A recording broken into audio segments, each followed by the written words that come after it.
If we could have the second panel come up, Mr. Fausto Alvarado, Ms. Lourdes Flores, Pedro Cateriano, and Fernando Olivera.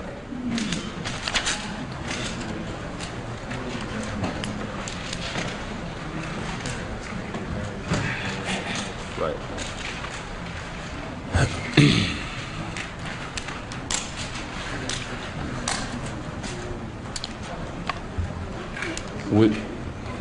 Thank you.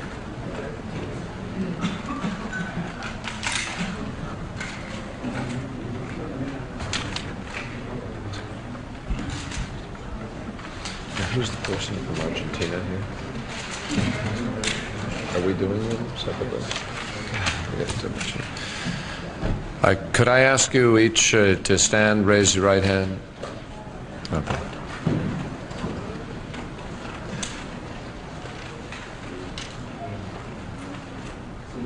You want to put the headphone on, then you understand.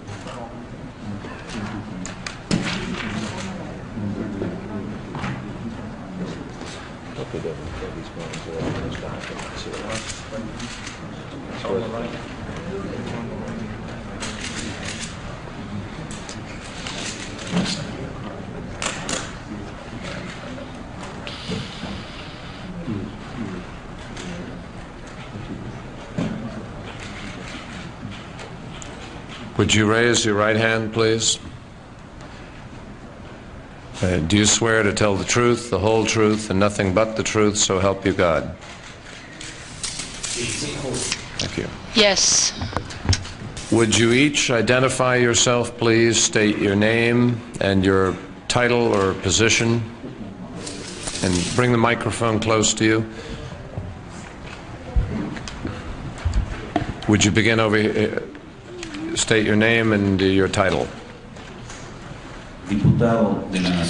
I am Fausto Alvarado. I am a deputy. I am a member of the investigating committee on the illicit enrichment of former President.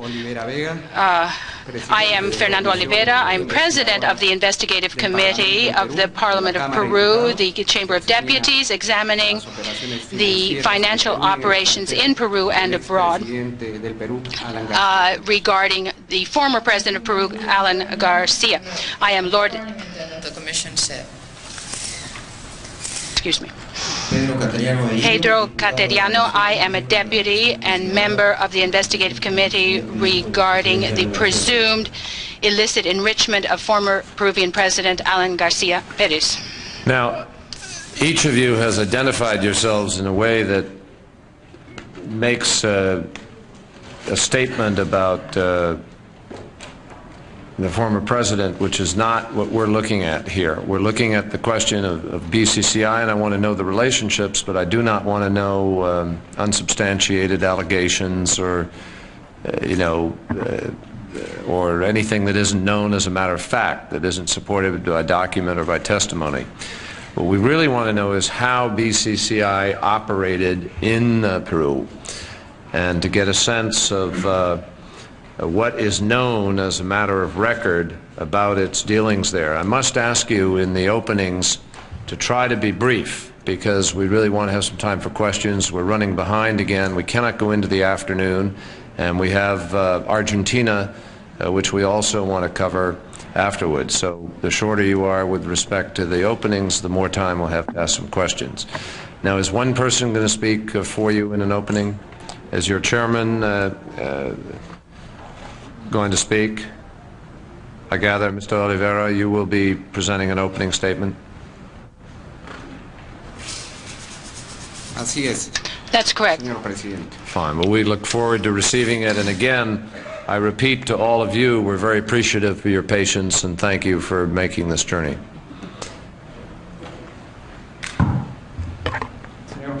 Mr. Chairman,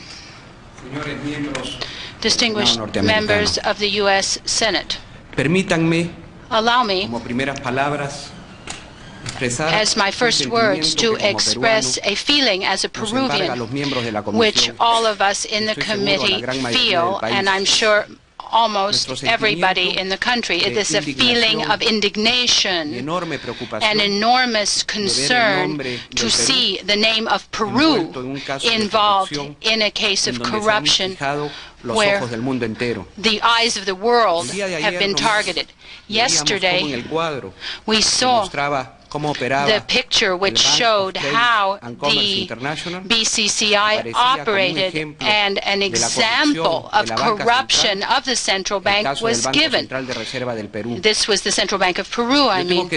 I have to say, very briefly, that despite the fact that this is a case where corruption of officers of the Reserve Bank of Peru has been demonstrated, it is not representative of what we, the Peruvians, are. The great majority of Peruvians are hardworking and honorable. From their ancestors, the Incas, when they summarized the feelings of Peruvian people by saying Amasua, Amaqueya, Amasua. This means don't be lazy, don't be a liar, and don't be a thief. And I mean by that, that in Peru we live in a democracy where the authorities don't cover up the commission of crimes, and that's why in the Congress of my country investigating committees have been set up to shed light on any commission of crimes or bribes, even up to the highest levels. These commissions,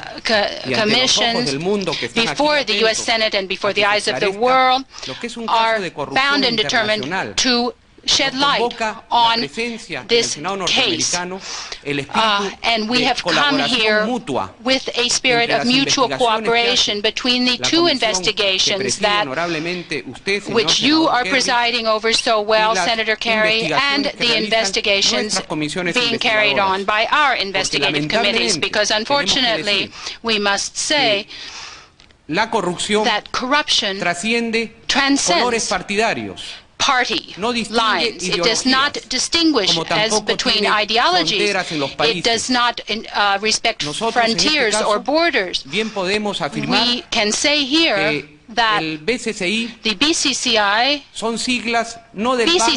are initials not of Bank of Credit and Commerce International, but mean the Bank of Crime and Corruption International. And we have to defeat corruption everywhere, wherever it is, and we have to close ranks and fight together, all of us who fight for the cause of justice. That is why I've come here to nuestro pedido de colaboración, buttress our request for collaboration insofar as possible, because we are members of an investigative committee which has to expose al Congreso del Perú, a la Cámara de Diputados del Perú, its findings to the Peruvian Parliament, and we will reveal things which can be revealed so that the authorities of the world can support us in our investigations as well.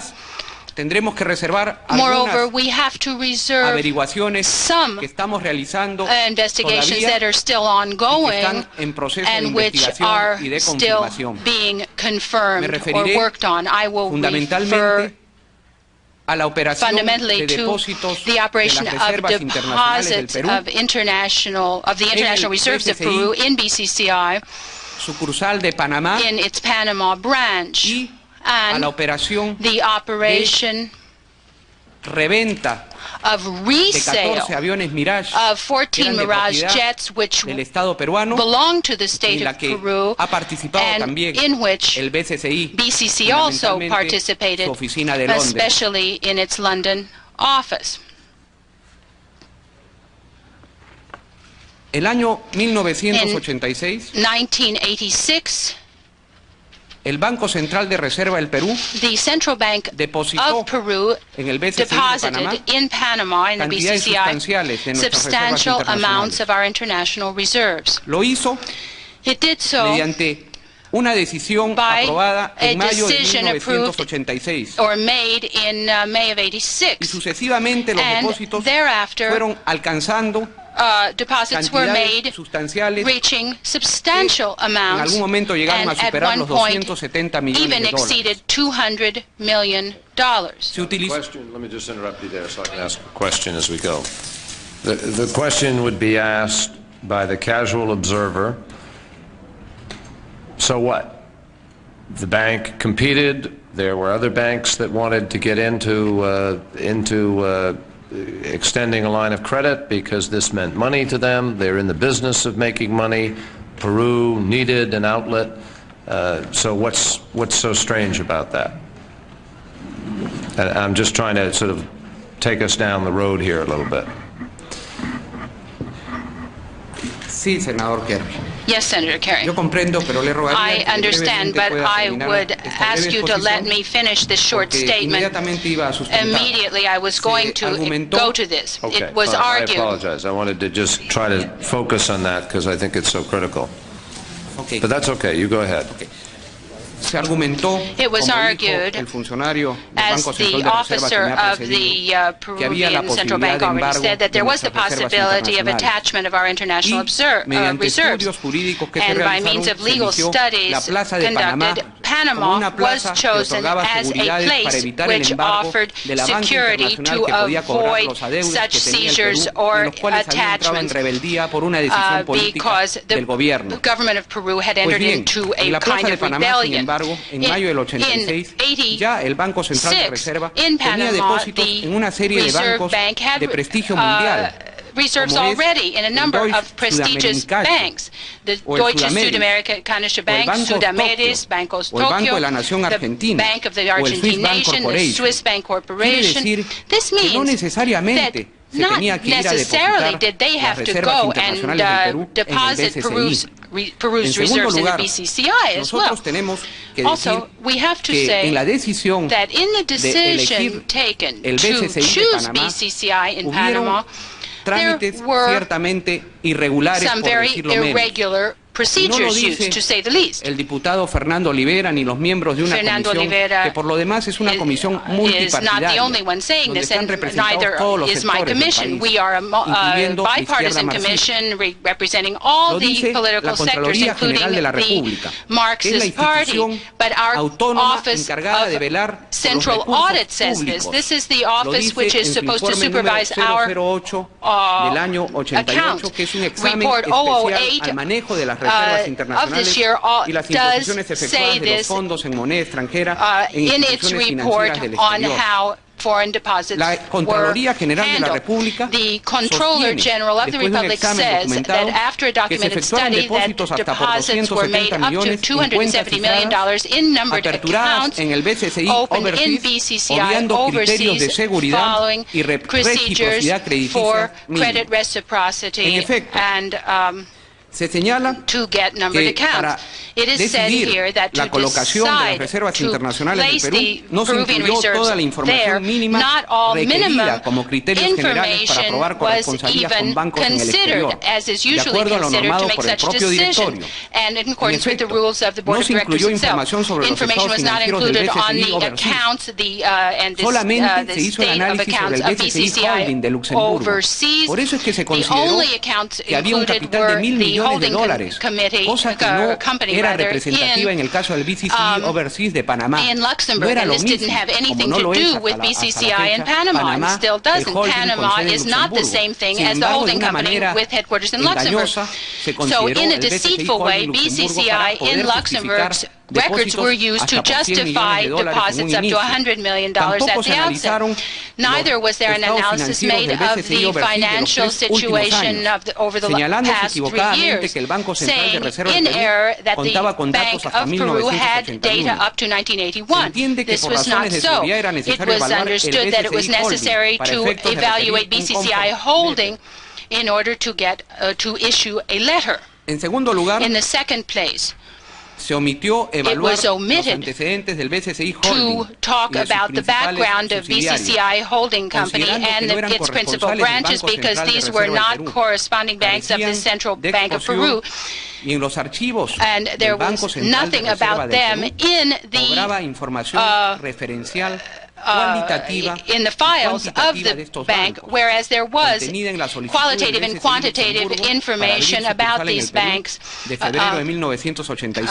when they came to try to open accounts in Peru in February of 1985. There is a report which is the Institution of Banking Analysis Limited of London, which said that BCCI already in 1985 was an aggressive, innovative bank which on a number of occasions had bothered the supervisory authorities such as the Bank of England. In 1985, from the legal point of view, it was considered to be in a ranking 4 out of 5. In other words, it was ranked very low. Though the management...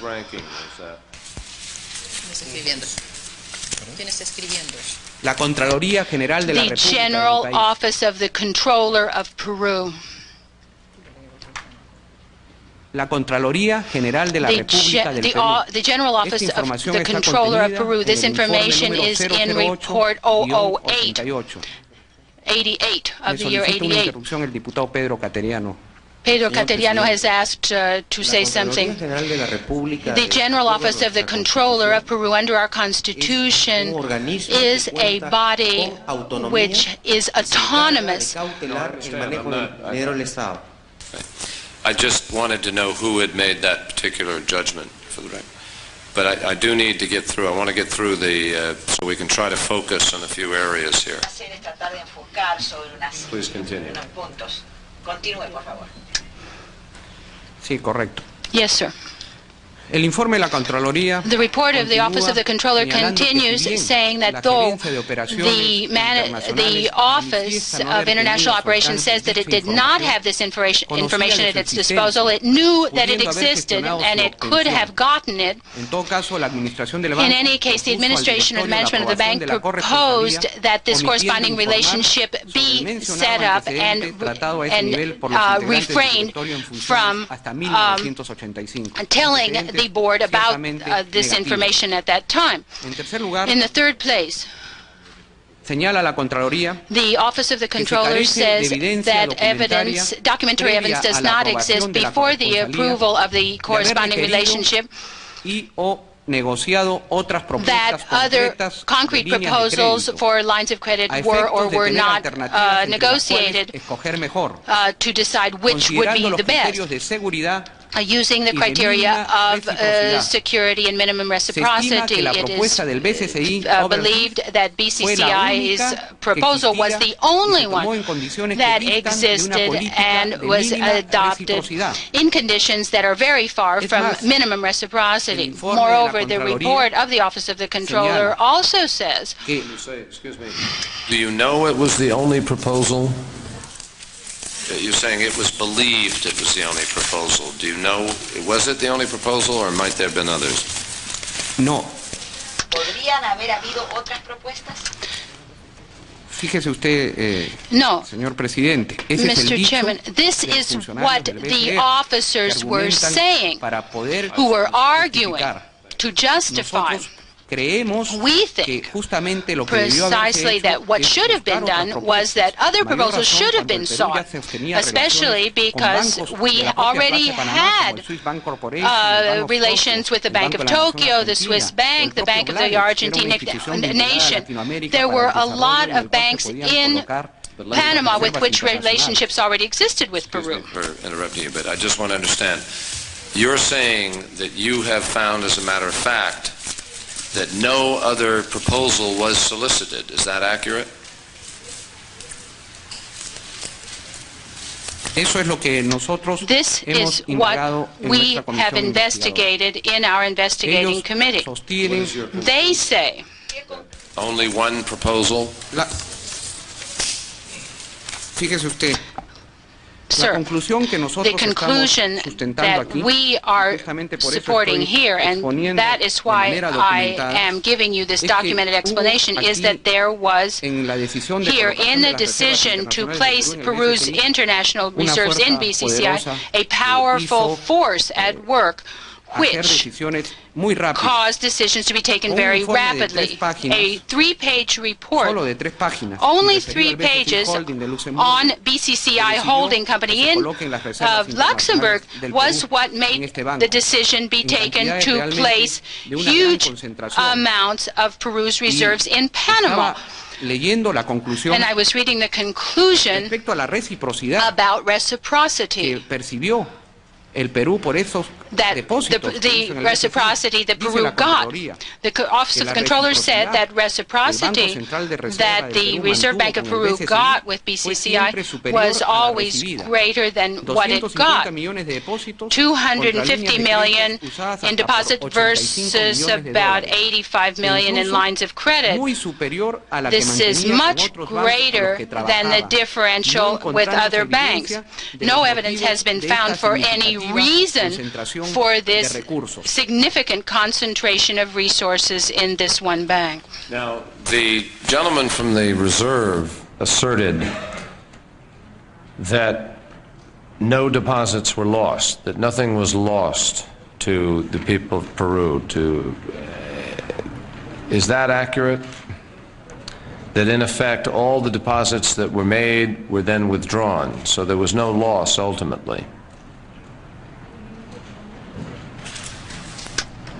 The losses can be quantified in a number of different ways. First of all, using the concept of reciprocity, Peru needed lines of credit, and it placed its international reserves without getting lines of credit in equal proportion. Secondly, the officer of the central bank forgot to say that in May of 1986 and June of 86, when the accounts were opened in BCCI, $15 million were held in a checking account that doesn't earn any interest at all. And this is certainly concrete damage. Thirdly, there were deposits made above the limits authorized by the Central Bank of Reserve, allowing BCCI to earn a profit. And we have to say, to reach conclusions about why we feel that this conduct was irregular and suspicious and even criminal, as District Attorney Morgenthau alleges, is that there were very concrete observations made in 1987 regarding BCCI's situation in the world, which have been mentioned here. There are the reports which already recommended withdrawal of deposits in July of 1987. These were reports from London and which were taken up by the central bank's relevant department. But despite that,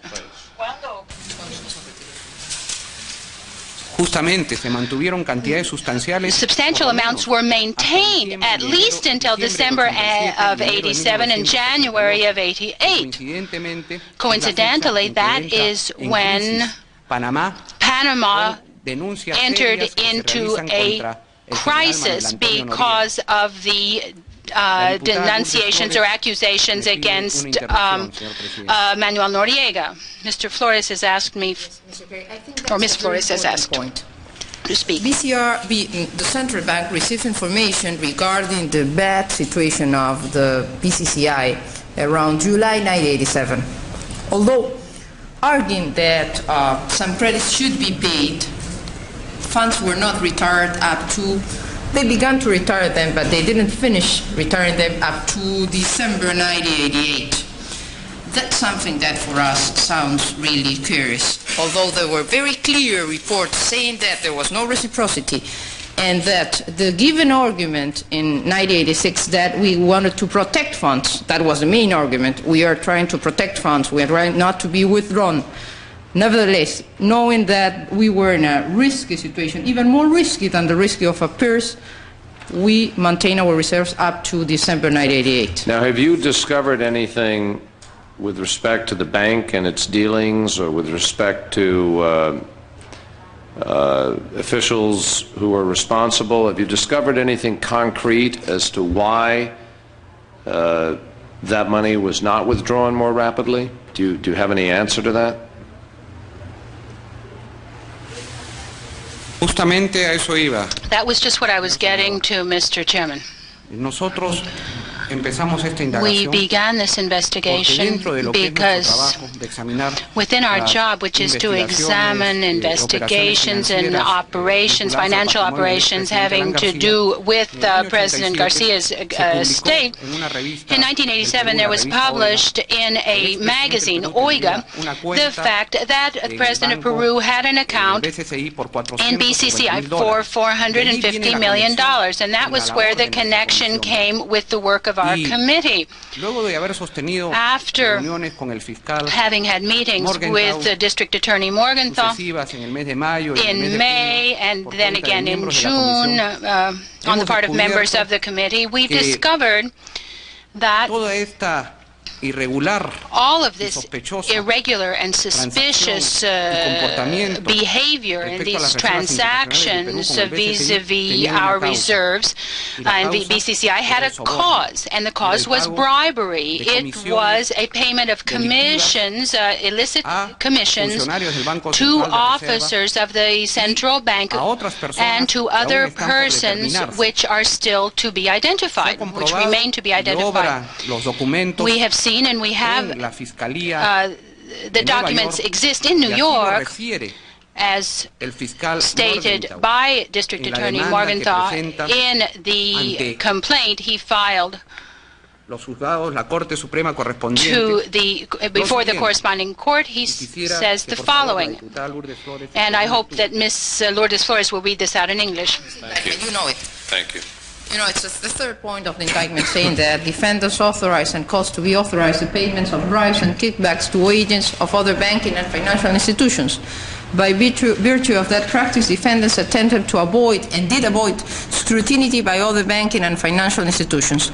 In 1986 and 1987, to obtain deposits from a banking relationship with the Central Reserve Bank of Peru, defendants Abedi and Nahvi authorized and directed employees of the BCC group to open a bank account in a Swiss bank in Panama, to transmit bribes and kickbacks in the amount of a percentage of these deposits maintained by the Central Reserve Bank of Peru to two senior officers of that bank. The total of such payments was approximately $3 million. But you were also speaking of the 87 documents or possibilities.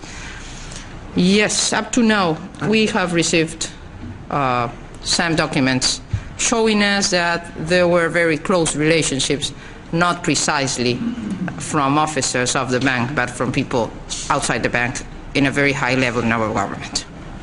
Well, I appreciate what we would like to do is receive those documents into the record, if we may, because they certainly go to the question of a pattern of behavior. But again, I don't want to turn this into a trial court or something, or into an accusatory panel. So I want to do that within the record, and we'll decide whether we'll keep, how to treat those in the terms of the record. But you've established both through your testimony and through the indictment that there is an allegation sufficient to bring an indictment with respect to the question of payoffs being made in order to solicit the business. And you have described the inconsistencies in the decision-making that seem to support the notion that something happened. Yes? Definitely. And we think that the cause of this behavior and the decision to place Peru's international reserves in BCCI was corruption. And here we have a document of the Swiss Bank Corporation in Panama proving that BCCI oversees of Georgetown Grand Cayman. From there, transfers were made to the Security Bank, to the Swiss Bank in New York, and transferred from there to an account in Panama of the Swiss Bank. these were the bribes for these officers. We don't know who handled these accounts. We know that the accounts were opened by Leonel Figueroa and Hector Nera, the president and the general manager at the time, according to the accounts filed by Morgenthau. But there are other people under the Selva Negra and Tierra Firme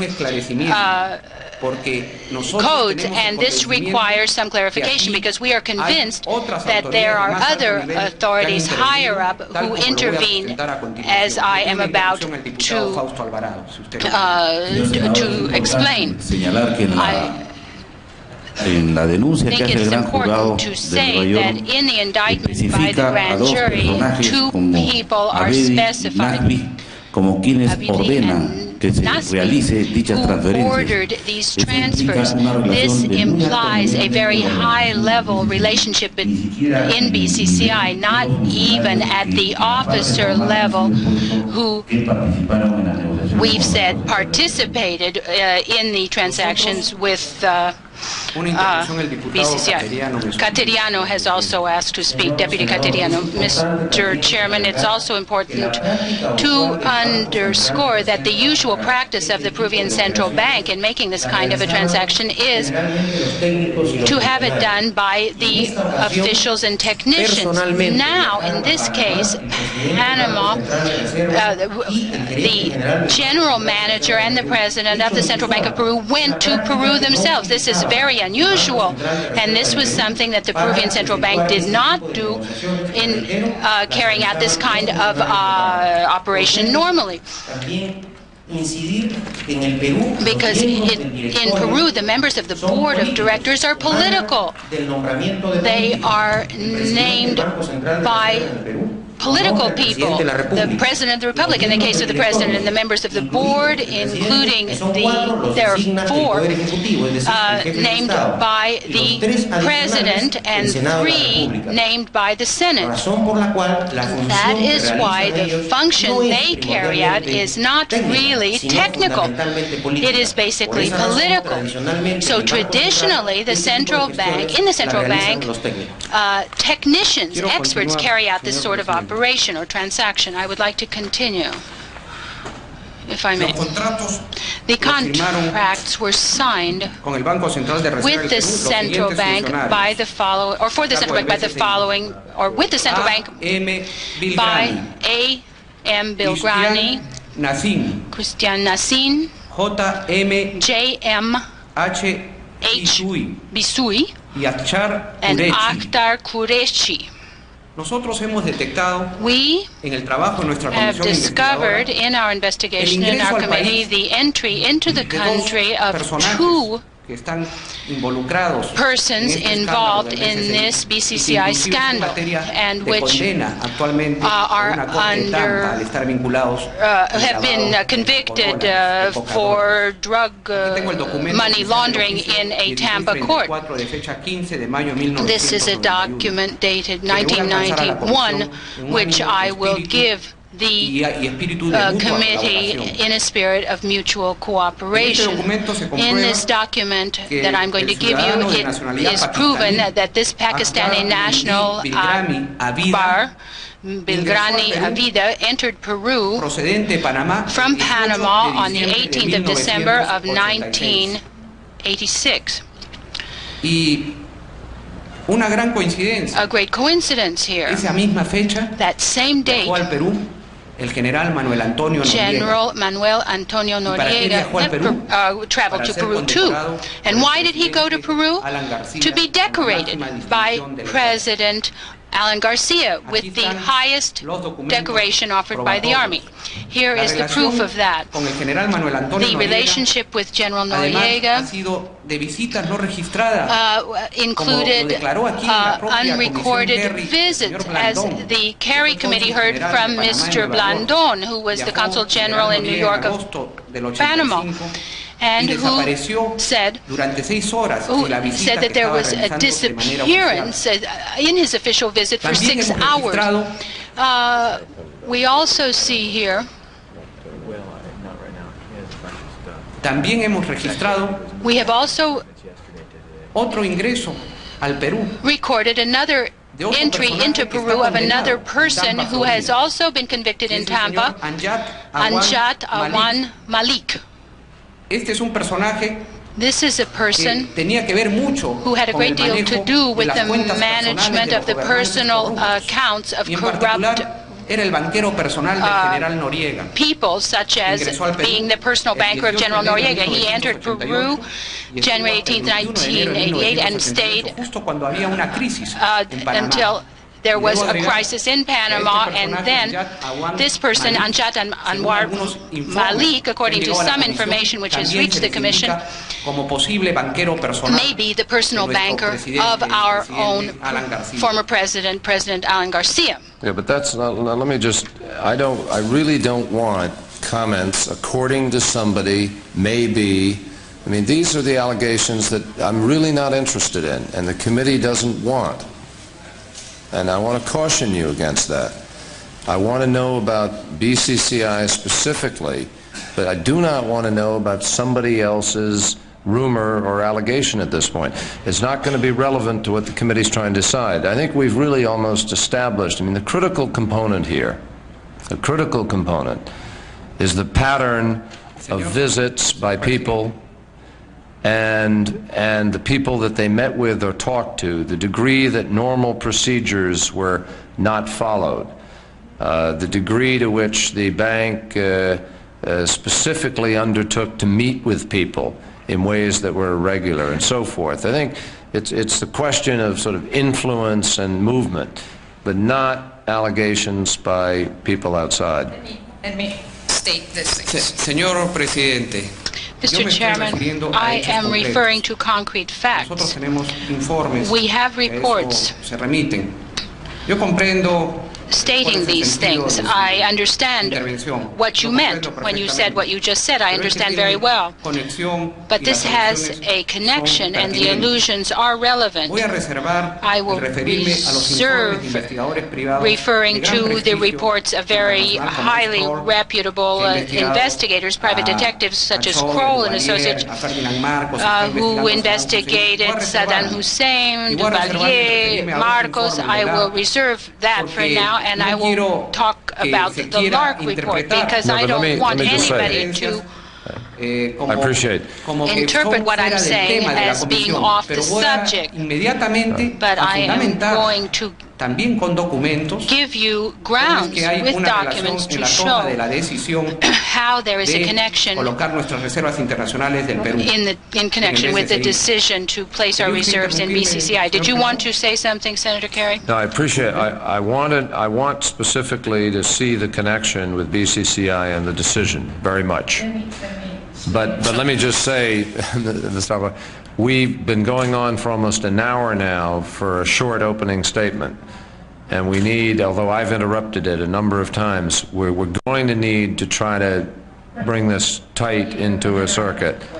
But what I need, and I think you've been doing it, believe me, I think it's been very helpful that you've showed the deviation from procedure and you've showed the pattern. What I want to understand is, were there any specific meetings that you're aware of and so forth? Thank you. Yeah. The main thing you are asking, and I think you are right on that, is that if there was a personal relationship which was not relation just with the formal requests which are useful in these cases, which are common in these cases.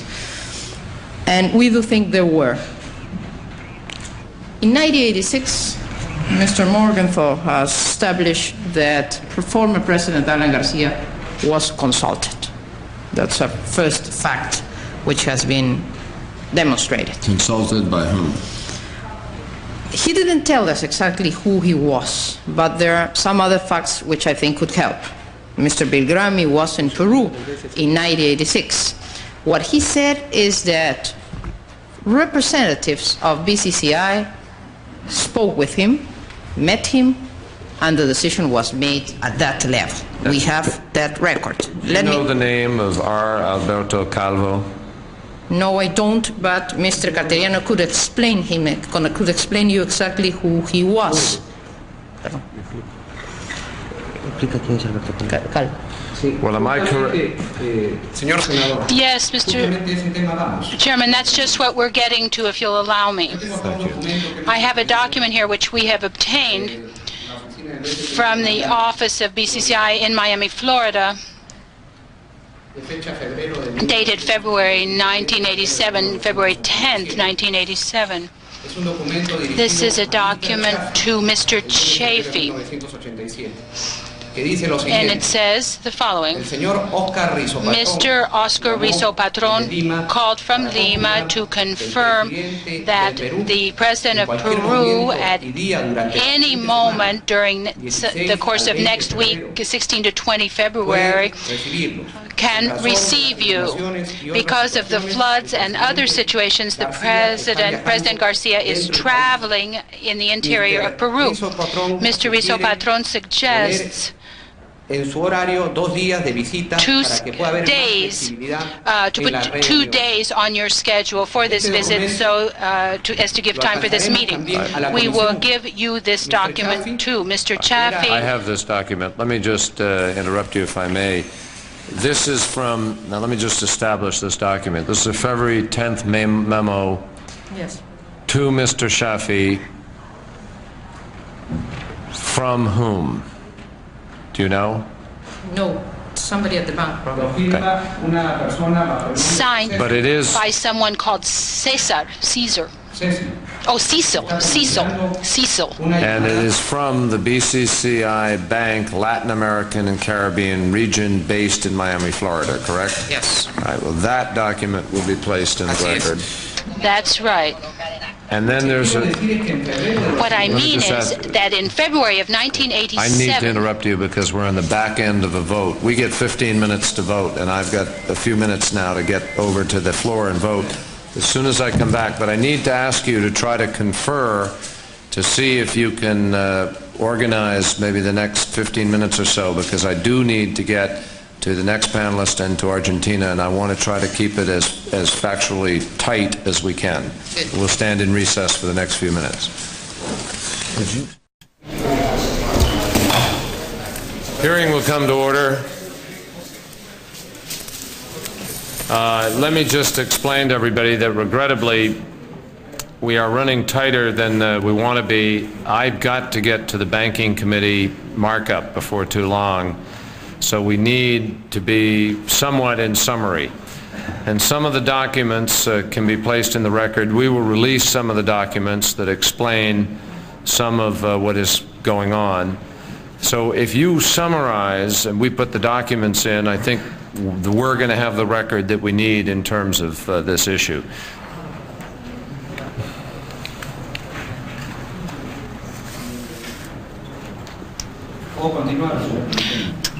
May I continue? Sí. Thank you very much. I was just talking about the February 10th, 87 document coordinating a trip of Mr. Chafee to Peru to have a meeting with President Garcia. This was not to talk about the floods, quite obviously, floods that were going on in Peru at the time. I must say that in February of 1987, the deposits of Peru in BCCI went up to $261 million, in excess of $61 million over the limit. This was the maximum excess over the limit throughout the whole period.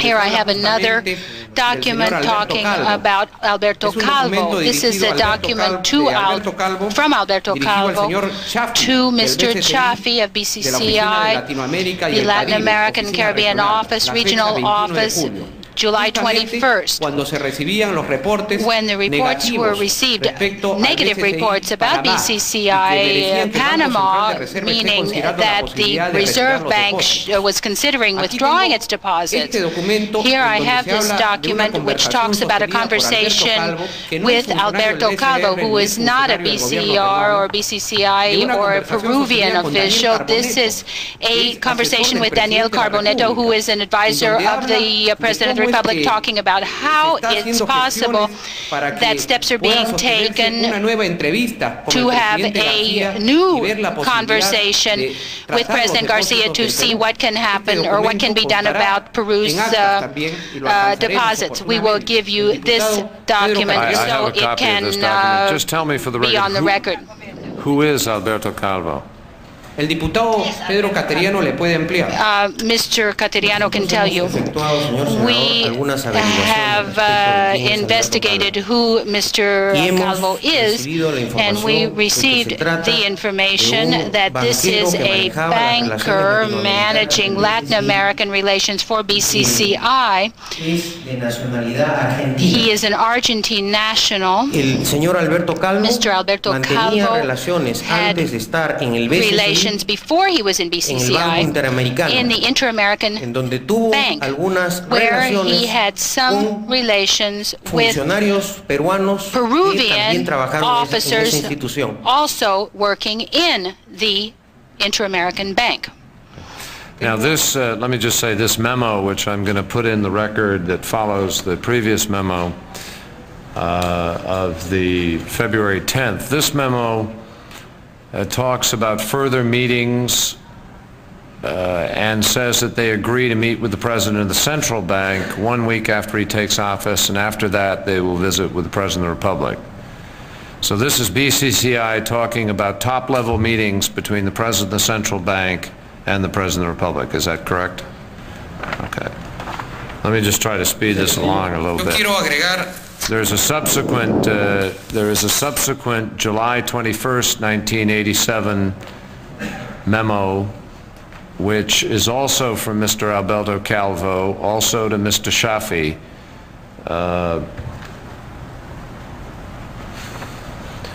No, I'm on the wrong one here. Excuse me. There is an August 25th memo from Mr. Alberto Calvi to Mr. Shafi. And that memo talks about the relation with the Central Bank of Peru. And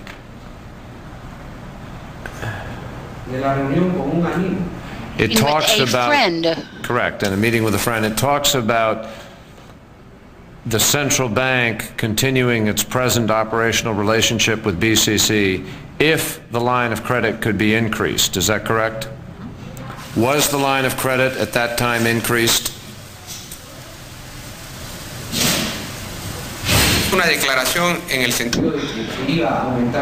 There was a statement that the line of credit would be increased, and we think that the person that had the meeting... Well, I don't want to ask who you think it was. I mean, do you know who it was? Do you know who was at the meeting? You don't know who was at the meeting. Well, then let's just leave out. I don't want any guessing.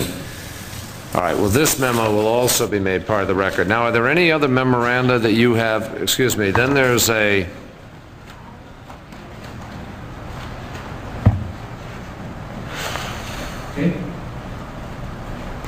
Is there any other memorandum or letter or document pertaining to BCCI meetings with respect to these transactions?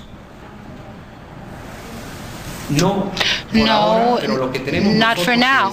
But what we have to say is that the Reserve Bank, being autonomous in nature, is made up of 4 representatives of the executive branch named by the President and 3 members named by the Senate. During Garcia's presidency, his party had a majority and named the President as President a person who had been the Secretary of the Presidency. So it has been proven that there was no reason for Alan Garcia to have been in any of this. I would like to say very briefly what happened with the Mirage. This is a case which really deserves your attention, if you will allow me. We need to do it, but we need to do it quickly. Very quickly. In August of 1986, Peru decided it would not make profits, substantial profits on the sales of 14 Mirages. This was a decision that the Peruvian government made to get rid of these Mirages because Peru could not afford to pay Marcel Dassault anymore. But it could resell these planes to another country. This was in the sales contract with Marcel Dassault and appeared in 3 different paragraphs. But Peru did not do this. According to statements made by the representative of the government, the statements made in the committee I preside, these sales were not made to third countries because this was not authorized by President Alan García. The damage to the country and the profit to third parties resides in the fact that the market price of these 14 Mirages, the price which was paid for each plane at that time was $37 million, as stipulated in the statement of the Peruvian negotiator Hector Delgado Parker. What Peru had to pay to Marcel Dassault, the manufacturer for each plane, because these planes were contracted for in 1982 to be manufactured later, were $12 million. That is to say, there was a difference of $25 million per aircraft. Peru, however, did not make this transfer to third countries, for which all it needed to do was get the approval of the French government. We have discovered, however, by Mr. Morgenthau's work, that this operation ended up as a resale. BCCI ended up being the resales agent, and the London office of BCCI approved this sale. And according to what we've heard, there was a falsification of documents to hide the country which was the final destination of these aircraft. We have received information that this plane was Iraq, was alleged to be Iraq during the period of Saddam Hussein. This true customer was being hidden because arms traffickers, international arms traffickers, were involved in this. Let me interrupt you. May I interrupt you, please? Working in BCCI. But again, this is something that is not fully documented yet, correct? This is an accusation. Is that accurate? The documents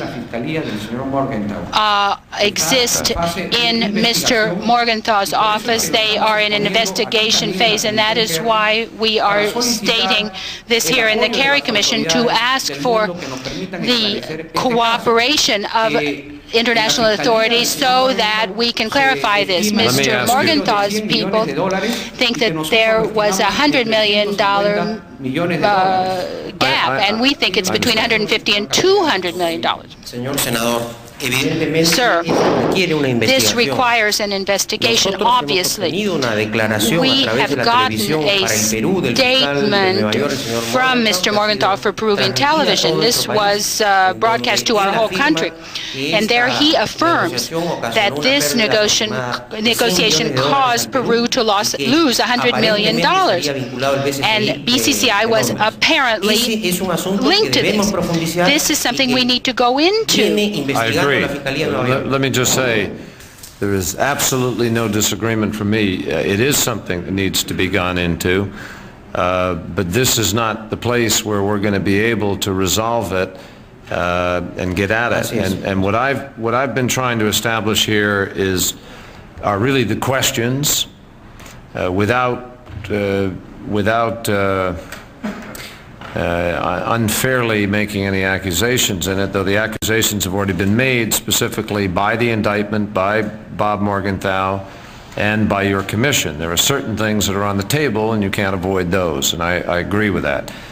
But again, I don't want to go through every detail of them because there is no way that this committee can sort that out. What we're trying to do is show the degree to which BCCI and its method of operation and the personalities and people who are involved with it have in fact created a situation in your country and in other countries where now people are left picking up the pieces and trying to sort it out. And in addition to that, to show the way in which, by high-level operations and conversations and meetings, it appears as though they've left many people wondering what happened to the procedures in countries. That is not true only of Peru. It is true in some 60 nations or so, and it is true very much right here in the United States. So we share that. Now, having said that, I have to terminate the part of the inquiry in terms of just the factual part here. We will receive as a committee through staff further documents so that our report capacity and analysis capacity will remain so we can do that. But I'd like to ask you one question, if I may, just to, and that is, has your effort to get at this as an investigative body been hindered by the bank secrecy laws? Has that made it difficult to find out what's happened here?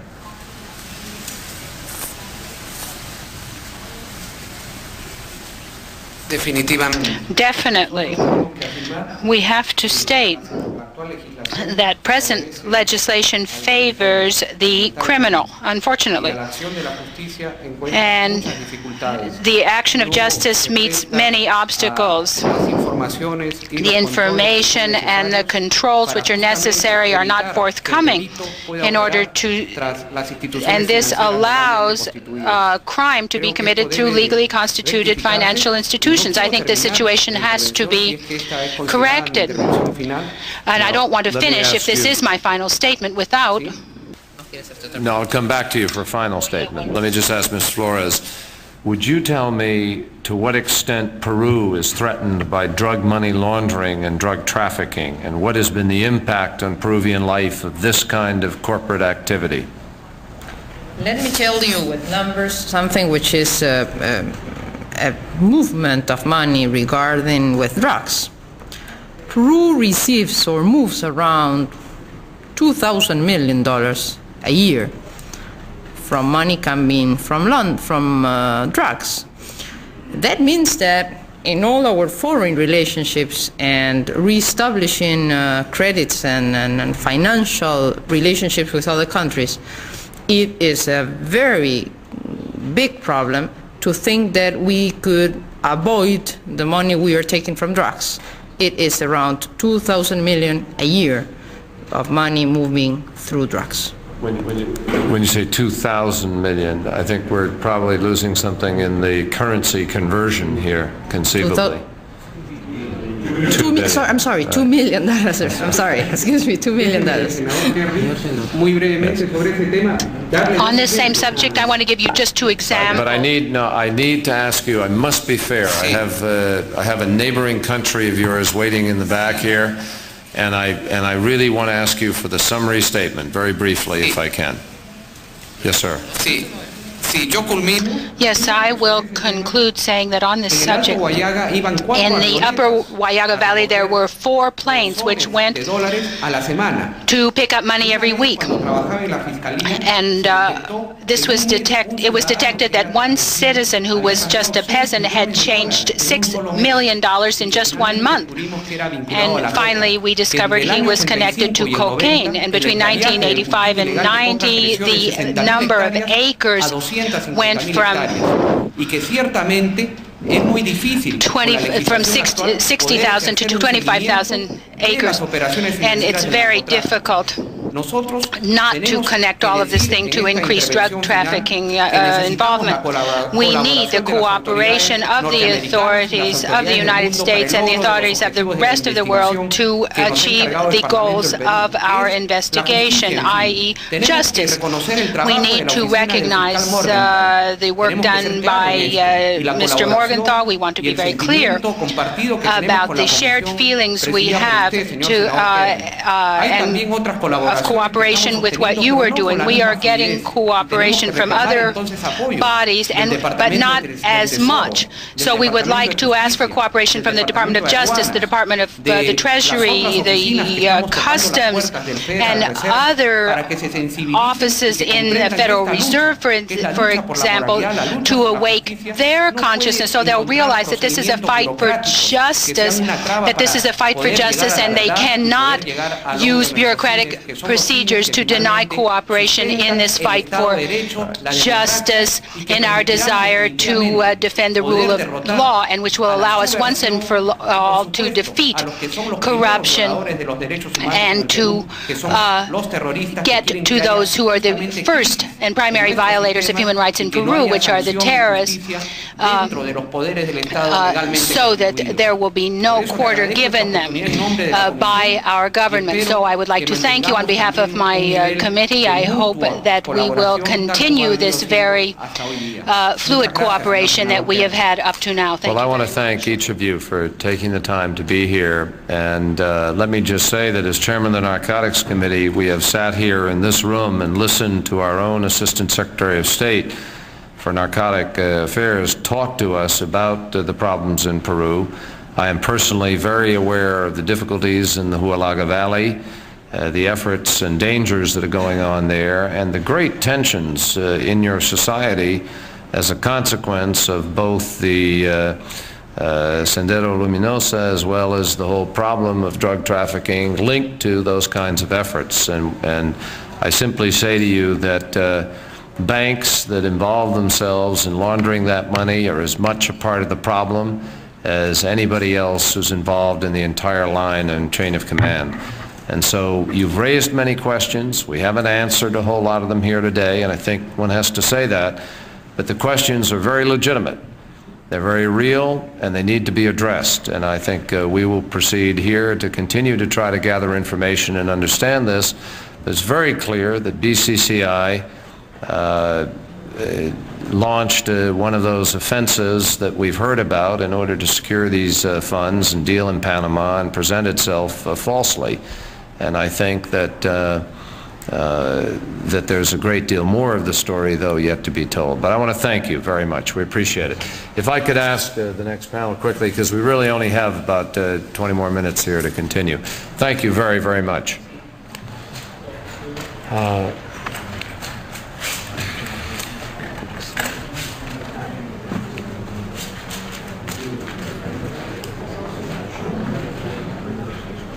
I will. Yeah. Okay.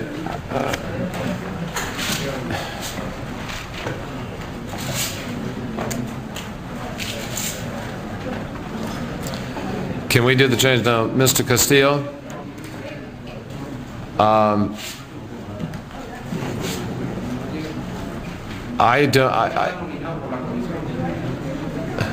think, Mr. Castillo, that it's my impression that there is not really a need for you to testify very much, because I think we tried to steer clear of the gravamen of any of the offenses. If you have something that you want to clarify in a couple of minutes, I would be delighted.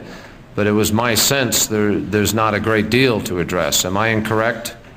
I would suggest yes, Senator. Well, I'd be happy. I want to be fair, so if you would raise your hand, raise your right hand, please. Do you promise to tell the truth, the whole truth, and nothing but the truth, so help you God? All right. If you would say, I want this to be as brief as we can make it. Is there something specific with respect to the BCCI that you can add, or to the testimony you've heard that you want to address in fairness? Would you identify yourself, please, for the record? Señor Senador, my name is Jorge del Castillo. I am a deputy in Peru too, representing the Aprista party, and I am a member of the investigating committee in which the other people who preceded me are serving. I want to be very specific here and brief in honoring your request. Irresponsible accusations let me just say to you, no, there were no accusations made here that are not part of the indictment. So, and we're not going to try the indictment here. So if there's something that was said specifically here that is incorrect, then I want you to address that, but we're not going to go into whether or not the indictment is correct or incorrect. Okay. No, I'm not talking about Morgenthal's indictment. I'm talking about the comments on the Mirage business, for instance. Let me start there. Fair enough. Be delighted. It seems that there is a confusion here with Deputy Olivera when he involves the contract of the Peruvian Mirages with BCCI. When the meeting or the session began, you had not come in yet, but Senator Cranston read some documents connecting an Argentine operation of the Mirages with BCCI, not Peru. Peru bought from Marcel Dassault, a state-owned enterprise of France, a total of 26 aircraft between 82 and 84. Before Dr. Garcia was president. Fernando Belaúnde was president at the time when Dr. Alan García became president, and I'm going to give you a specific document on this. But the issue here on the Mirage is not really the record previously. The issue, as I understood it, was that BCCI facilitated a sale that was made to a Middle Eastern country. Now that's the issue. Is that true or not true? Eso no es cierto. This is not true. Okay. El gobierno del Perú, the government of Peru, su presidente Alan García, under President Alan Garcia, the same day, función, el 28 de julio de the 28th of July 1985, as he took power, announced that since Peru was a poor country, it could not be spending money on weapons. And therefore, instead of buying 26 planes, he had given orders to reduce the order. This was a restructuring of the contract which was done directly between the Peruvian government and the French government. And I am going to give you the signed documents by the foreign ministers of Peru, Alan Wagner, and the French foreign minister as well, restructuring this contract. Peru is not a country which is aggressive, nor one which encourages wars with other countries. Therefore, it would not resell planes. Okay, the question is whether or not BCCI was part of a transaction for the sale of weapons. Were Mirages sold? Did Peru sell Mirages to another country? Peru did not sell planes to other countries. It cut its contract back in a direct contract with the French government, government to government, without any middleman. So it's your testimony then that no planes were ever transferred from Peru to any other country? In no way. At no time. So let me move away from that, because I'm not here. We're not here to get into the fact. You know, I'm not going to be the decider of fact between this. You've stated on the record it didn't happen. They've stated on the record that it did happen. And as I said, a lot of questions have been raised here. The question I ask you is, with respect to BCCI, is there anything that you have heard with respect to BCCI that is factually incorrect, or that you can help the committee to understand better? Because the dispute with respect to President Garcia, as I said at the outset, is not for this committee to decide.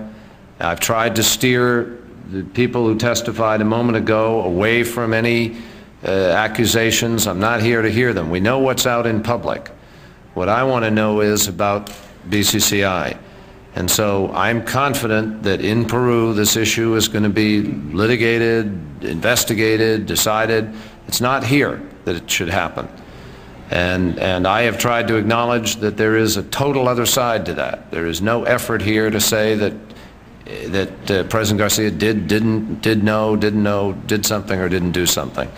And I accept your statement on its face. There's a controversy, and we can't resolve it. We're not here to resolve it.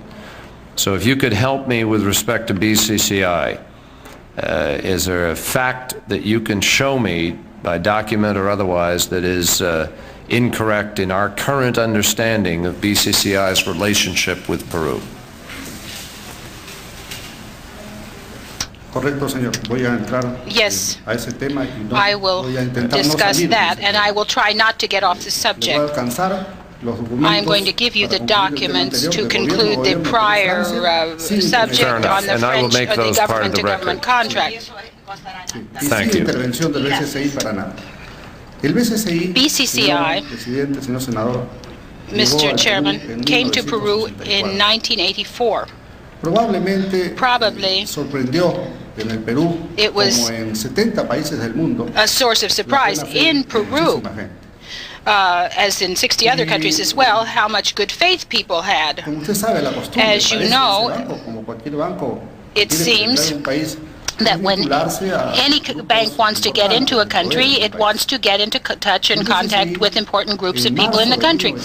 And in March of 1984, BCCI in Peru asked for authorization from the Superintendency of Banks and Insurance to set up a branch. So you will see the level of reliability that a bank, a very apparently very solid bank, seemed to have at that time. BCCI, to ask for this authorization, asked for and got the legal advice of a very important law firm in Peru. And here in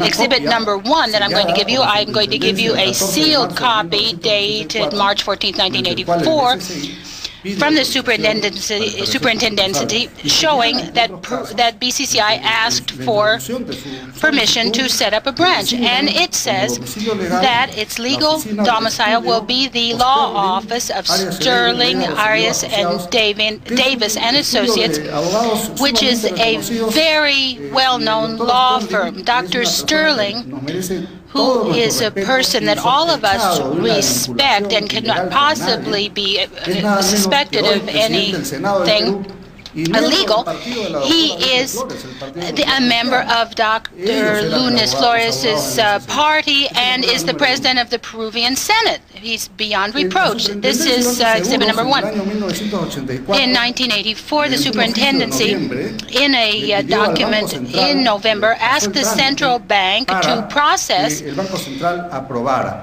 approval. I am giving you a list of all of the central bank staff members from 1980 to 1990. Here there is a very interesting person who was the general manager of the central bank between 1980 and 84 until October of 84. Remember that BCCI's request came in March and he was there until October. They say in Lima, and this is a saying, a speculation I recognize, that this same person, the general manager, was the promoter of BCCI in Peru. This person is called Brian Jensen Rullo. In 1984, Mr. Brian Jensen Rullo resigned from this post at the central bank and he moved to Miami. And in Miami, he was named manager of BCCI. So if anyone knows about the links of Peru with BCCI, it is Brian Jensen, because he had been general manager of the central bank and because he was later a Miami manager of BCCI. Brian Jensen, until yesterday, was representative in Peru, named by the Minister of Economy, Carlos Bologna, the representative of Peru to the World Bank. Yesterday, though, the president of Peru, Alberto Fujimori, dismissed him from this position when he learned of evidence that this person, Brian Jensen, un nexo was allegedly a link to BCCI. And he lives in Washington now, and I think it would be interesting for you to hear his testimony. He was general manager starting January 19, 1981 until October 1984. When BCCI already had been working 6 or 7 months, or had been working for 6 or 7 months to try to set up its branch in Peru. The branch in Peru was approved by the director of the central bank February 1st, 1985. We are still talking about the prior administration before Dr. Garcia. Can you get into the 1986 and 7 stage where the transaction began in terms of the credit line?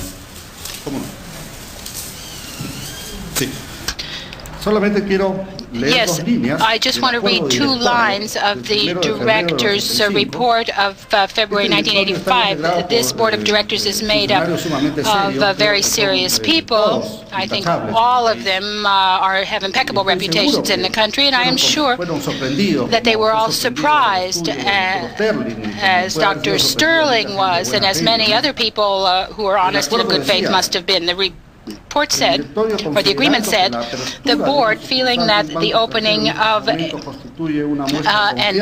a foreign bank at this point shows confidence in our country, and taking into account that this is a bank which is presently one of the most important in the world, and nothing has been found against it, the board has decided to act in favor of the request. This same report includes an authorization of the superintendency, and I am including the documents, the official documents which appeared in the press in Lima, establishing this branch. Later, this branch was not actually set up, but all of these steps were taken by the public authorities of Peru so that it could have been set up. In 1986, April 1st, 1986, and I am sending the text of the board of directors report, the decision was taken by the board of the central bank to establish a corresponding relationship and deposits, and I don't want to refer to more details because Mr. Yaque has explained all of this very clearly indeed. It was the director of BCCI in July that said it was necessary to revise some factors or some areas. I hate to interrupt you here, but as you know, I promised I would give you an opportunity to respond to the prior panel. I can't go through another entire panel of testimony separately now. If you want to do that at some point, we can talk about it, but I've got to ask you to strictly, I mean, you know, we could go through the entire history from a different perspective, and we'll sit here and sort it out. I think the key question is, and let me come to some key questions. It has been asserted by the investigative team, as they have spoken, that there are irregularities in the way that the line of credit was extended, and that there are significant questions in Peru. Leaving President Garcia, let's leave the president completely out of this. Let's assume there's no President Garcia, there's nobody. Just the way BCCI worked when suddenly the government made a decision that it needed some credit and went to Panama. Now, why did it go to Panama? Was there something about the way BCCI worked? Do you find that? Or do you think BCCI is a terrific bank with no problems?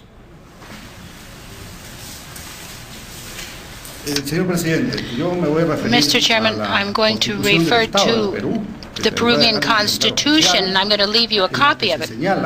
But there it says that the central bank is an autonomous body. It does not depend on the executive branch. I accept that. This is so very is important. it, but answer my question. I mean, I take it that what you're saying is that the BCCI relationship was bad, but that somebody else had something to do with that, and that not the president. Is that what you're saying to us? Claro. The only officers responsible for the BCCI matter were the members of the board. No one else. Okay, the members of the board of the Federal Reserve are responsible, correct? Is that what you're saying? Efectivamente, señor. All right. Yes, sir. Was BCCI a good bank to deal with or not? Yes or no? Señor, yo no conozco esos antecedentes. I don't know this background. I have come with the purpose, as you know, of stopping, and you have not allowed this to happen, fortunately, but stopping undue links to be drawn here. I don't judge BCCI pro or con. Fair enough, and I appreciate your comment. Because I wanted to bend over backwards not to have any linkages here. This is not a place where we're looking for, you know, as I have said, to try to sort out the gravamen of the accusations. It's a place where we want to understand people's view of BCCI.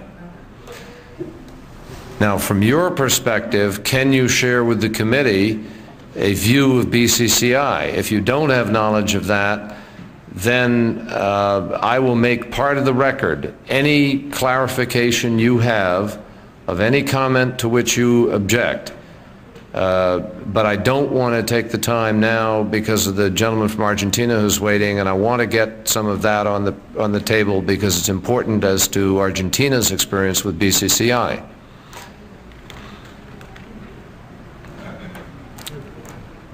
Señor senador, Senator, aquí se ha comentado que el it's fiscal been said Morgenthau here habría that declarado Mr. Morgenthau un nexo entre allegedly el presidente García made a link y el BCCI between President Garcia and BCCI regarding presumed bribes.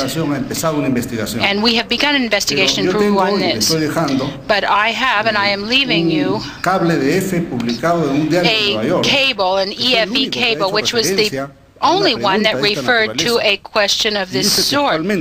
And this press release says, asked if President Alan Garcia was being investigated in Peru regarding his links with BCCI, if this was connected to the bribes. Morgenthau said no. I leave this with you because there's no evidence that Morgenthau said anything different from this. All right. Let me just say to you, Mr. Castillo, I respect that. And the committee accepts what we have heard today completely neutrally with respect to President Garcia. And I want the press to understand that, and I make it very clear for the record. As far as we are concerned, that is outside of this committee at this time. It is between the people of Peru and its own government and its own processes for determining that, and it is between Mr. Morgenthau and his indictment process, which is totally separate from here.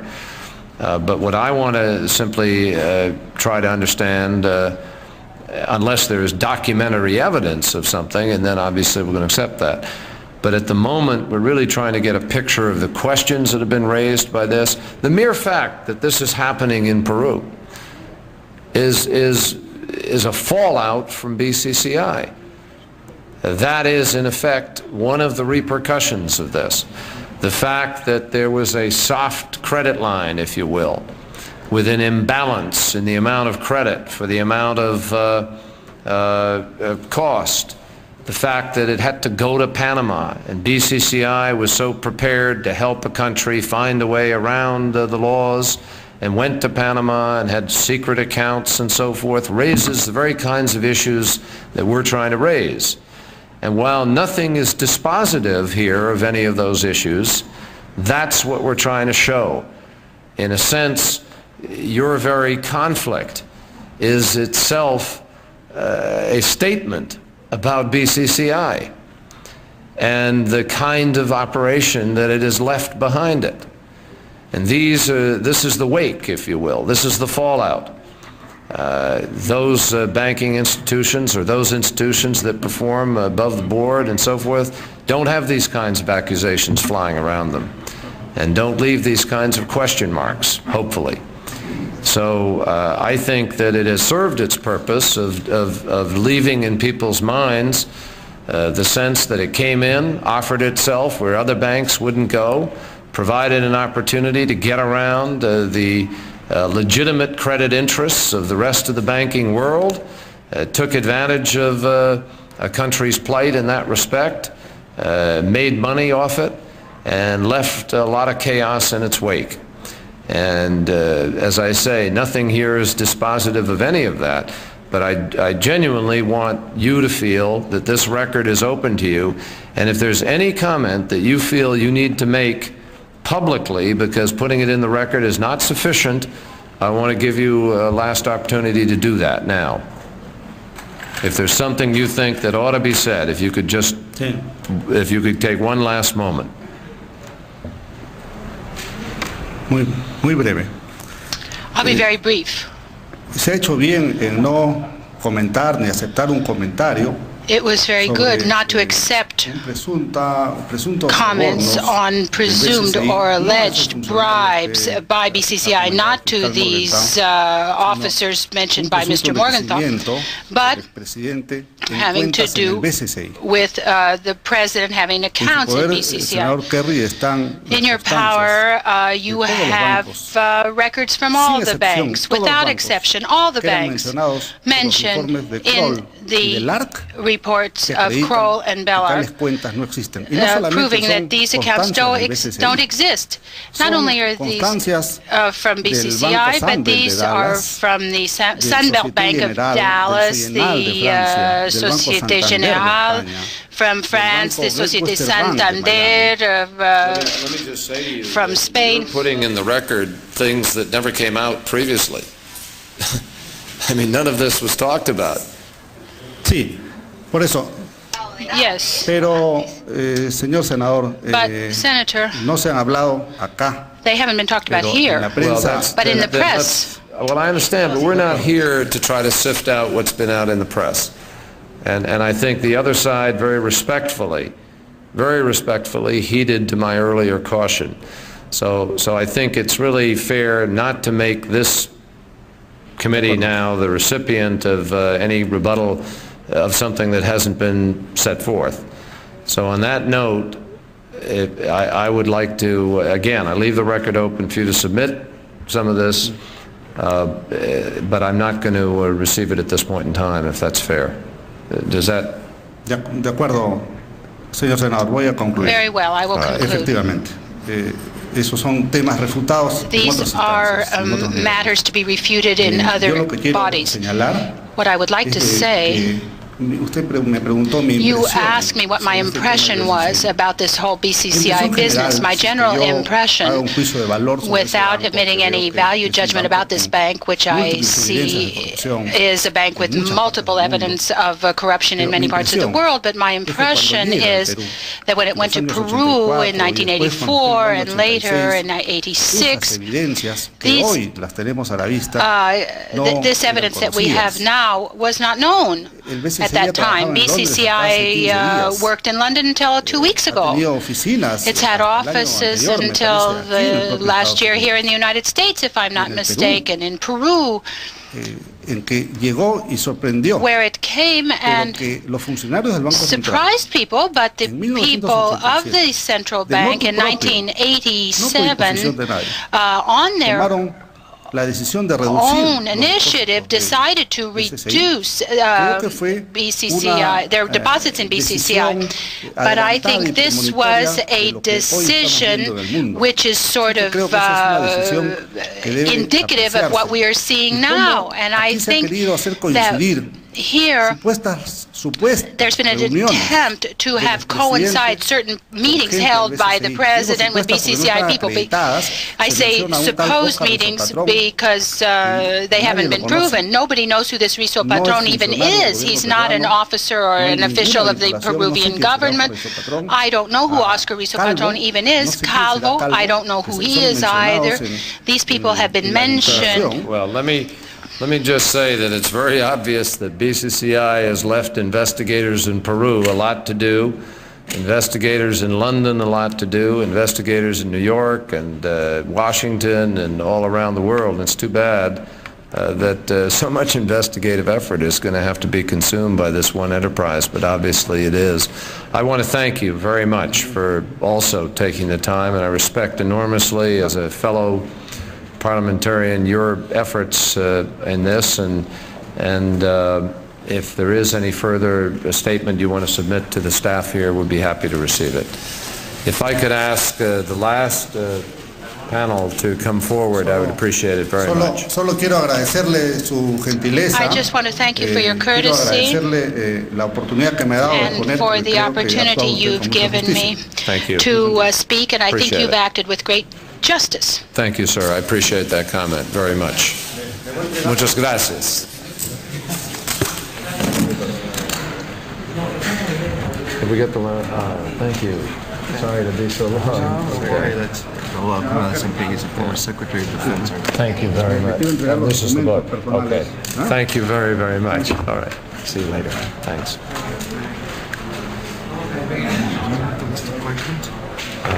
Somewhere. Where are they? Yeah, I do have them right here. Here they are. Okay, and then there's another list for Mr. Alvarado. Where is it? Thank you very much. Thank you very much. Glad to see you. Thank you very much. Thank you very much. $2 billion. I'll clarify it. Thank you. Oh, thank you very much. Thank you.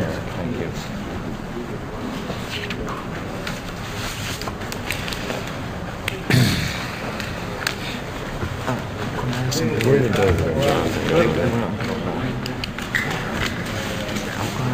Was the former Secretary of Defense, which is the sub-ministerial position in the Defense Ministry, and he was also Deputy Foreign Minister Manuel Alfonsin. Jesus Rodriguez was Alfonsin's last economy minister. Jesus has got the beard. Okay. If we could have the second panel come up, Mr. Fausto Alvarado, Ms. Lourdes Flores, Pedro Cateriano, and Fernando Olivera.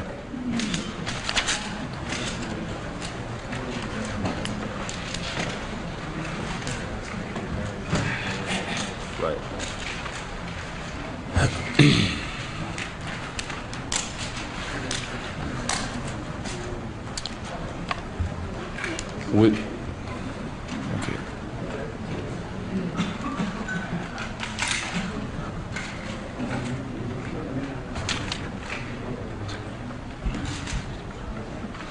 Who's the person from Argentina here? Are we doing them separately? Could I ask you each to stand, raise your right hand? Okay.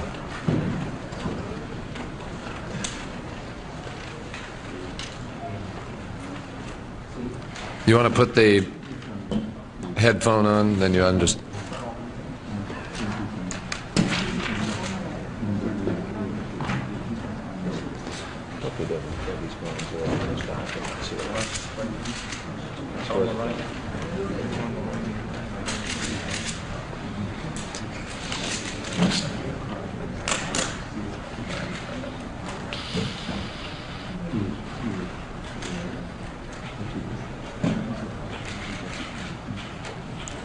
Would you raise your right hand, please?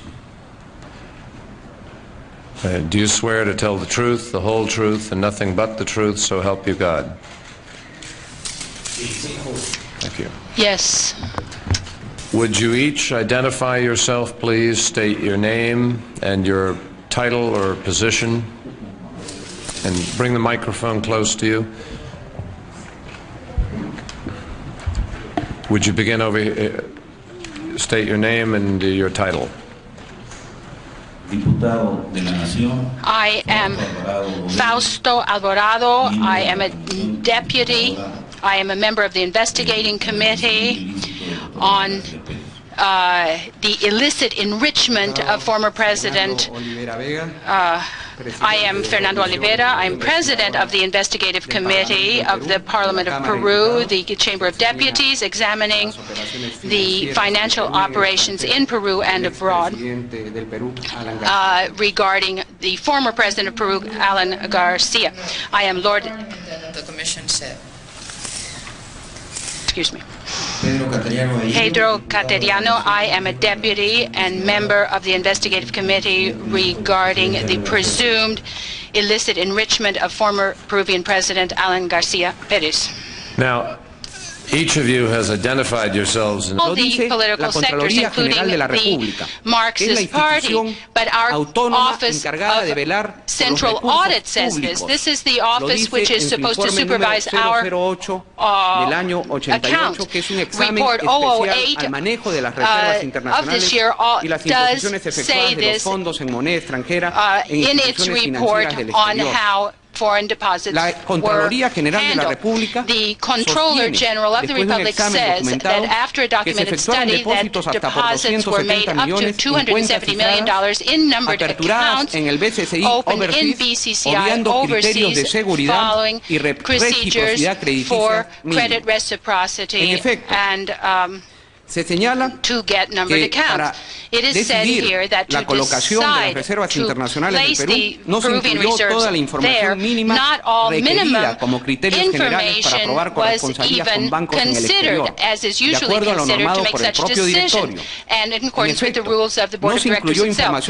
Information was not included on the accounts and the state of accounts of BCCI overseas. The only accounts included were the holding company in Luxembourg, and this didn't have anything to do with BCCI in Panama, and still doesn't. Panama is not the same thing as the holding company with headquarters in Luxembourg. So in a deceitful way, BCCI in Luxembourg's records were used to justify deposits up to $100 million at the outset. Neither was there an analysis made of the financial situation over the past 3 years, saying in error that the Bank of Peru had data up to 1981. This was not so. It was understood that it was necessary to evaluate BCCI holding in order to get to issue a letter. In the second place, it was omitted to talk about the background of BCCI Holding Company and its principal branches, because these were not corresponding banks of the Central Bank of Peru, and there was nothing about them in the files of the bank, whereas there was qualitative and quantitative information about these banks when they came to try to open accounts in Peru in February of 1985. There is a report which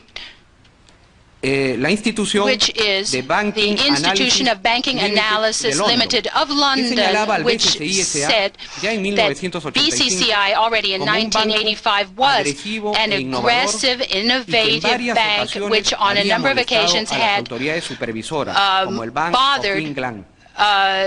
the supervisory authorities such as the Bank of England. A way that makes a statement about the former president, which is not what we're looking at here. We're looking at the question of BCCI, and I want to know the relationships, but I do not want to know unsubstantiated allegations or, or anything that isn't known as a matter of fact, that isn't supported by document or by testimony. What we really want to know is how BCCI operated in Peru, and to get a sense of what is known as a matter of record about its dealings there. I must ask you in the openings to try to be brief, because we really want to have some time for questions. We're running behind again. We cannot go into the afternoon, and we have Argentina, which we also want to cover afterwards. So the shorter you are with respect to the openings, the more time we'll have to ask some questions. Now, is one person going to speak for you in an opening? Is your chairman going to speak? I gather, Mr. Olivera, you will be presenting an opening statement. Así es, That's correct. señor presidente. Fine. Well, we look forward to receiving it. And again, I repeat to all of you, we're very appreciative for your patience and thank you for making this journey.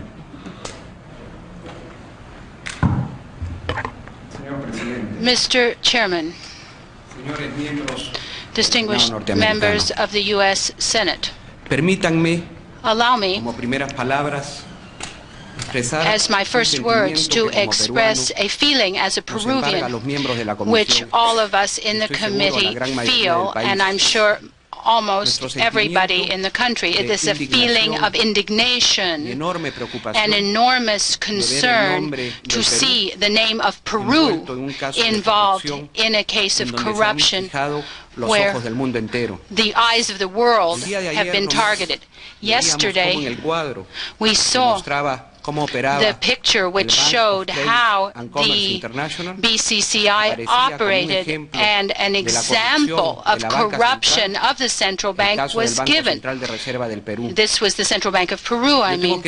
I have to say, very briefly, that despite the fact that this is a case where corruption of officers of the Reserve Bank of Peru has been demonstrated, it is not representative of what we the Peruvians are. The great majority of Peruvians are hardworking and honorable. From their ancestors, the Incas, when they summarized the feelings of Peruvian people by saying Amasua, Amaqueya, Amasua. This means don't be lazy, London office. El año In 1986, el Banco Central de Reserva del Perú the Central Bank depositó of Peru en el BCCI de deposited in Panama, in the cantidades BCCI, sustanciales de nuestras substantial reservas amounts internacionales. of our international reserves. Lo hizo It did so mediante una decisión by aprobada a en mayo de decision approved 1986. or made in May of Y '86. sucesivamente los And depósitos thereafter, fueron alcanzando deposits were made cantidades sustanciales reaching substantial en amounts, algún momento llegaron and a at superar one los point 270 millones even de dólares. exceeded $200 million. Se utilizó. Let me just interrupt you there so I can ask a question as we go. The question would be asked by the casual observer, so what? The bank competed. There were other banks that wanted to get into extending a line of credit because this meant money to them. They're in the business of making money. Peru needed an outlet. So what's so strange about that? And I'm just trying to sort of take us down the road here a little bit. Sí, senador Kerry. Yes, Senator Kerry. Yo comprendo, pero le rogaría I que understand, brevemente but pueda I terminar would esta ask breve you to let exposición, me finish this short porque statement. inmediatamente iba a sustentar. Immediately, I was going to go to this. Okay, It was fine. argued. I apologize. I wanted to just try to focus on that because I think it's so critical. Okay. But that's okay. You go ahead. Okay. Se argumentó, It was como argued, dijo el funcionario del as Banco Central the de Reserva que officer me ha of precedido, the que había la Peruvian Central posibilidad Bank de already embargo said that de there was the nuestras reservas possibility of internacionales. attachment of our international Y mediante reserves. estudios jurídicos que se And by realizaron, means of se legal eligió studies la plaza de Panamá conducted, como Panama una was plaza que chosen otorgaba as a seguridades para place evitar el which embargo offered de la banca security internacional to que podía cobrar avoid los adeudos such que tenía el seizures Perú, or y los cuales habían entrado en attachments, rebeldía por una decisión política because the del gobierno. government of Peru had Pues entered bien, into en a la plaza kind de of Panamá, sin rebellion. embargo, en mayo del 86, ya el Banco Central de Reserva in tenía Panama, depósitos the en una serie de Reserve bancos Bank had de prestigio mundial, reserves como es already in a el number Deutsche of prestigious Südamerikanische, banks. The o el Deutsche Südamerika, Südamerikanische o el Bank, Banco Sudameris, Tokio, Bancos o el Banco Tokio, de la Nación the Argentina, Bank of the o el Swiss Argentine Bank Nation, the Corporation. Swiss Bank Quiere Corporation. decir This que no means necesariamente se not tenía que ir a necessarily depositar did they las have to reservas go internacionales del Perú and en el deposit BCCI. Peru's En segundo reserves in the lugar, BCCI as well. nosotros tenemos que decir Also, we have to que say en la decisión that in the de decision elegir taken el to BCCI de choose Panamá, BCCI in hubieron Panama, trámites there were ciertamente irregulares, some por very decirlo menos. irregular procedures used, to say the least. El diputado Fernando Olivera ni los miembros de una comisión que por lo demás es una comisión multipartidaria. Is not the only one saying this, and neither is my commission. We are a bipartisan commission representing all. Don't be a liar and don't be a thief. And I mean by that in Peru we live in a democracy where the authorities don't cover up the commission of crimes, and that's why in the Congress of my country investigating committees have been set up to shed light on any commission of crimes or bribes, even up to the highest levels. These commissions, before the U.S. Senate and before the eyes of the world, are bound and determined to shed light on this case. And we have come here with a spirit of mutual cooperation between the two investigations which you are presiding over so well, Senator Kerry, and the investigations being carried on by our investigative committees, because unfortunately we must say that corruption transcends party lines. It does not distinguish as between ideologies. It does not respect frontiers or borders. We can say here that the BCCI are initials not of Bank of Credit and Commerce International, but mean the Bank of Crime and Corruption International. And we have to defeat corruption everywhere, wherever it is, and we have to close ranks and fight together, all of us who fight for the cause of justice. That is why I've come here to nuestro pedido de colaboración buttress our request for collaboration insofar as possible, because we are members of an investigative committee which has to expose al Congreso del Perú, a la Cámara de Diputados del Perú, its findings to the Peruvian Parliament, and we will reveal things which can be revealed so that the authorities of the world can support us in our investigations as well. Tendremos que reservar Moreover, we have to reserve averiguaciones some que estamos realizando investigations that are still ongoing and which are still being confirmed or worked on. I will refer fundamentally to the operation of deposits of the International Reserves of Peru in BCCI, in its Panama branch, and the operation of resale of 14 Mirage jets which belong to the state of Peru, and in which BCCI also participated, especially in its